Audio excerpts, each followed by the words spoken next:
ভোটের মুখে রাজ্যের মন্ত্রীর বাড়িতে ইডি হানা।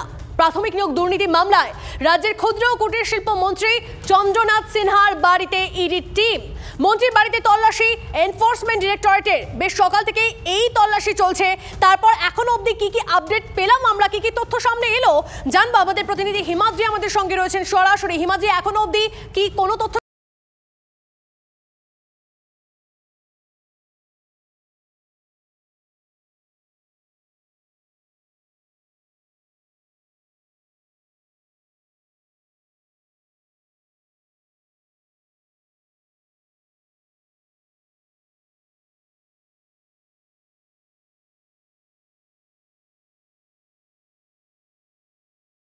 ডেকেছে না, আমার কোনো নোটিশও করেনি, ডাকেও নি। এটা কি চক্রান্ত মনে হচ্ছে? আমি এই মুহূর্তে কোনো মন্তব্য না জেনে না পৌঁছে কোনো মন্তব্য করব। আপনার কি ফোন করেছিল ইডি? না, আমার ছেলে ফোন করেছিল, তার মধ্যে ইডির অফিসার বললো আপনি চলে আসুন, আমি যাচ্ছি। চন্দ্রনাথ সিনহার বক্তব্য আপনাদেরকে শোনালাম এবং তিনি কার্যত কোনো রকম কোনো মন্তব্য এ বিষয়ে করতে চাইলেন না।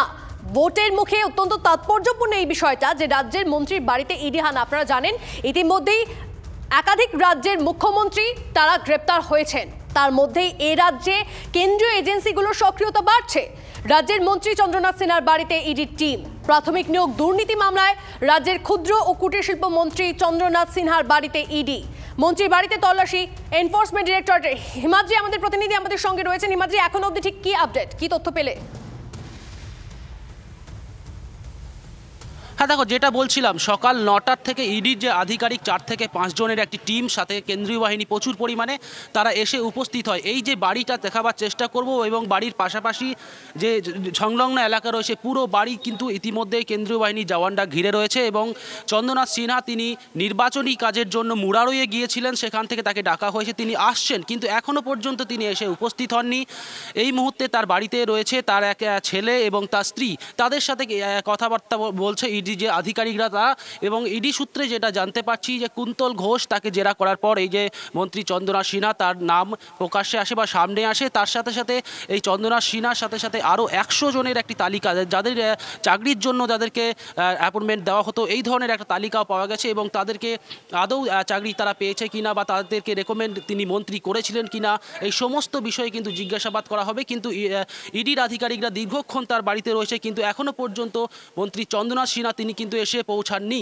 কারণ যেই সময় লাগার কথা মুরারই থেকে এখানে আসছে তার থেকে অনেক সময় কিন্তু অতিক্রান্ত হয়ে গেছে, কিন্তু মন্ত্রী চন্দ্রনাথ সিনহা এখনও পর্যন্ত বাড়িতে এসে উপস্থিত হননি। অর্থাৎ তার পরিবারে যারা রয়েছেন, তার স্ত্রী রয়েছেন, তার এক ছেলে রয়েছেন, তাদেরকে জিজ্ঞাসাবাদ করা হচ্ছে বিভিন্ন বিষয়ে। পাশাপাশি এই পুরো বাড়ির চত্বর কিন্তু কেন্দ্রীয় বাহিনীর জওয়ানরা এখনও পর্যন্ত ঘিরে রেখেছে। শিক্ষক নিয়োগ যে দুর্নীতি, শিক্ষক নিয়োগে সেই দুর্নীতি কাণ্ডের কিন্তু মন্ত্রী চন্দ্রনাথ সিনহাকে জেরা করা হচ্ছে, জেরা করা হবে এবং তার পরিবারের লোকের সাথে কথা বলা হচ্ছে। বোলপুরের এই যে অনুব্রত মণ্ডলের যে বাড়ি, তার বাড়ি থেকে কিছুটা দূরেই মন্ত্রী চন্দ্রনাথ সিনহার বাড়ি, সেই বাড়ি অবশ্যই আমরা নজর রাখবো। হিমাদ্রি, তোমার থেকে পরবর্তীতে আপডেট নেব। আপাতত তোমাকে ধন্যবাদ। কিন্তু এই নিয়ে ইতিমধ্যেই বিরোধীরা তারা সুর চড়াতে শুরু করেছেন। সুজন চক্রবর্তীর মন্তব্য আমরা পেয়েছি, কি বলছেন তিনি শুনুন। শিক্ষা দুর্নীতি, সেখানেও চন্দ্রনাথ সিনহা, যার সাথে শিক্ষা মন্ত্রকের কোনো সম্পর্ক নেই, তৃণমূলের নেতা হবে আর টাকা নেবে না, দুর্নীতি করবে না, লুট করবে না, হয় কখনো? ইডি এত স্ট্রং করছে কেন? কালীঘাট চেনে না হরিশ চ্যাটার্জি? শান্তিনিকেতন বাড়ির ঠিকানা ওদের জানা নেই? দিল্লির নির্দেশে পিসি ভাইপোকে রেহাই দিয়ে তৃণমূলের তলার খুচখাচ যারা আছে তাদের টানাটানি করে দেখাচ্ছে আমরা কাজ করছি, আসলে রেহাই দিচ্ছে তৃণমূলের সর্বোচ্চ দুর্নীতিগ্রস্ত বড় নেতাদের। শিক্ষক নিয়োগ দুর্নীতি মামলায় এদিকে ফের অ্যাকশনে ইডি।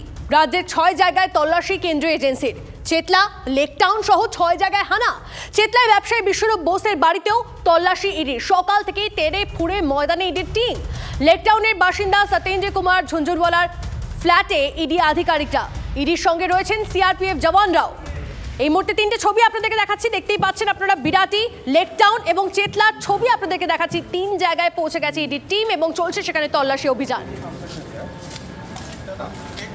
শিক্ষক নিয়োগ দুর্নীতি মামলায় আজ ভোর থেকেই শহরের 5 জায়গায় পৌঁছে গেছেন ইডির তদন্তকারী আধিকারিকেরা। একদিকে যেমন লেক টাউনে এক ব্যক্তির বাড়িতে সেখানে চলছে তল্লাশি অভিযান, অপরদিকে চেতলায় সেখানে বিশ্বরূপ বোস নামে একজন পরিবহন ব্যবসায়ীর বাড়িতে তল্লাশি অভিযান চলছে। তার বাড়ির বাইরে কেন্দ্রীয় বাহিনীর জওয়ানরা তারা ঘিরে রেখেছেন এবং এই বিশ্বরূপ বোস তিনি পরিবহন ব্যবসার সঙ্গে যুক্ত ছিলেন এবং আমরা বিভিন্ন সূত্র থেকে যে খবরটা পাচ্ছি যে এই বিশ্বরূপ বোস প্রসন্ন রায় ঘনিষ্ঠ। প্রসন্ন রায় শিক্ষক নিয়োগ দুর্নীতিকাণ্ডে অন্যতম মিডলম্যান হিসেবে কাজ করেছিল বলেই আমরা জানতে পাচ্ছি এবং সেই প্রসন্ন রায়ের ঘনিষ্ঠ এই বিশ্বরূপ বোস।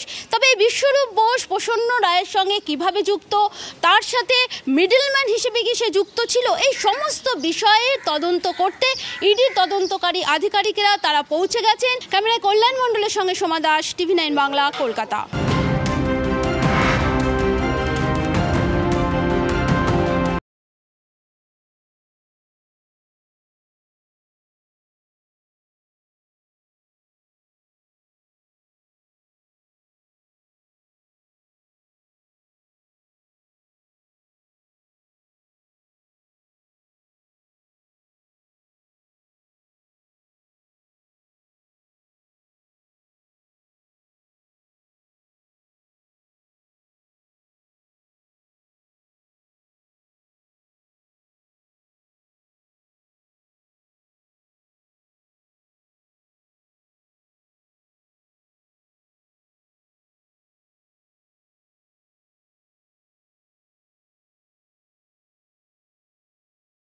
আয় বহির্ভূত সম্পত্তি এবং আয়কর ফাঁকি, এই অভিযোগ রয়েছে রাজ্যের মন্ত্রী অরূপ বিশ্বাসের ভাই স্বরূপ বিশ্বাসের বিরুদ্ধে।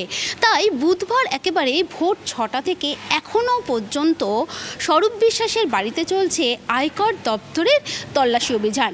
বুধবার সকাল থেকে জুই বিশ্বাস, তিনি তৃণমূলের কাউন্সিলর, তার দলীয় কার্যালয়েও হানা দেয় আয়কর দপ্তরের আধিকারিকেরা এবং স্বরূপ বিশ্বাসের ঘনিষ্ঠ রানা সরকার নির্মাণ ব্যবসায়ী, তার বাড়িতেও তারা তল্লাশি অভিযান চালায়। এখনও পর্যন্ত স্বরূপ বিশ্বাসের বাড়িতে আয়কর দপ্তরের প্রতিনিধিরা তারা রয়েছেন, তারা বিভিন্ন নথিপত্র উদ্ধার করেছেন। যেহেতু বুধবার সকাল 6টা থেকে চলছে এই তল্লাশি অভিযান, সেই তল্লাশি অভিযান চালিয়ে বেশ কিছু নথিপত্র তারা পেয়েছেন। অর্থাৎ যে অভিযোগ রয়েছে স্বরূপ বিশ্বাসের বিরুদ্ধে, সেই অভিযোগের সত্যতা প্রমাণ করতেই এই তল্লাশি অভিযান আয়কর দপ্তরে। ক্যামেরায় কল্যাণ মণ্ডলের সঙ্গে সোমা দাস, TV9 বাংলা, কলকাতা। আমরাও দেখতে চাই কত মাল বেরোল। যদি নীরবে চলে যায় তাহলে বাংলার মানুষের জন্য কিন্তু সেটা অ্যাডভার্স হবে। আমরা দেখতে চাই বেআইনিটা, এটা মানুষের জানার অধিকার আছে, কারণ এরা জনগণের মেরেছে, এরা জনপ্রতিনিধিরা থাকেন ওই বাড়িতে, ওনাদের সঙ্গে অত্যন্ত ক্লোজ কানেকশান হচ্ছে রাজ্যের মন্ত্রীদের, তাদের বাড়িতে রেড হচ্ছে, তার মন্ত্রীর ব্যবসায়িক পার্টনারদের বাড়িতে রেড চলছে। দীর্ঘ যখন হচ্ছে তার মানে তো ওখানে গিয়ে কেউ খাচ্ছে ঘুমোচ্ছে এটা ভাবলে হবে না। মানুষ চাইবে যে তুমি কি কি নিয়ে বেরোচ্ছ সেটা দেখতে চায়।